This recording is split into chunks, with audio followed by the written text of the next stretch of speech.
How to post and share content on LinkedIn. First of all, log into your account and go to your home feed.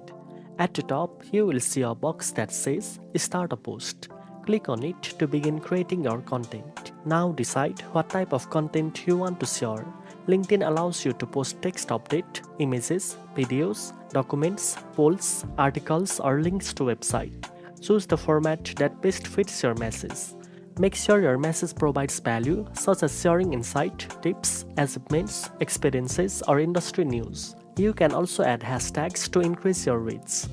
If you are sharing a photo, video, or document, upload the file by clicking the corresponding icon. If you are sharing a link, paste the link and LinkedIn will automatically generate a preview. You can also tag people or companies using the @ symbol to increase engagement and notify them. Once everything looks good, click Post. If you want to reshare someone else's post, click Repost under their content. You can choose Repost, Share directly, or Repost with your thoughts, add a comment or opinion. This is a great way to engage with others while adding your perspective. Now you know how to post and share content on LinkedIn.